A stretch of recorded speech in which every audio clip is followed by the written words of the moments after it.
All right, let's stay with developments around the Russia-Africa summit. And for the latest, let's now cross live to SABC News Correspondent Leon Ssenyange, who is in Moscow for us. Leon, thank you so much for your time. When one looks at, what could possibly be coming up as a subject of some of the talks, nuclear technologies for the development of Africa is one of the sessions that we are seeing on the program. What else is expected to be part of the discussions?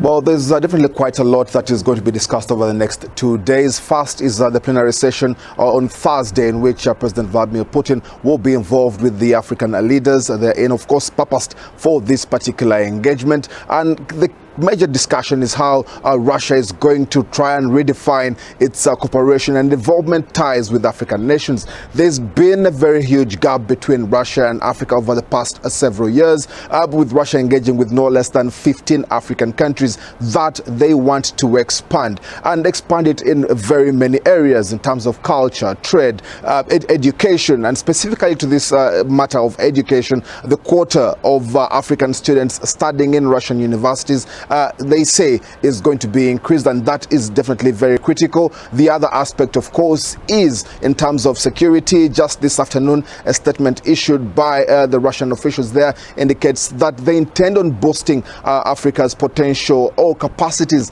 in security by, of course, training personnel and in information technology and intelligence as well. So there are very many scopes that will be tabled during this conference. Summit, and definitely the outcomes are the kind that many of the African heads of state engaged in this, and also Russia itself, would want to see fully actualized.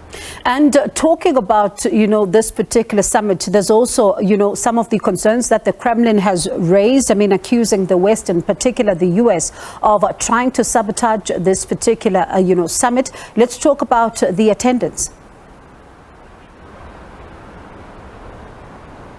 Well, definitely the attendance is, has been halved, at least with the comparison to 2019. In Sochi, 43 heads of state attended the Sochi summit in 2019. 21 have been confirmed to take part in the summit Thursday and Friday. Of course, they're including specifically Egypt's Abdel Fattah al-Sisi, South Africa's Cyril Ramaphosa, Uganda's President Yoweri Kaguta Museveni is here, Zimbabwe's Emerson Mnangagwa is in attendance. But specifically, of course, notable absentees are the heads of state of Nigeria, Kenya, Rwanda's Paul Kagame is absent, and a few other states have only been able to send foreign ministers and prime ministers.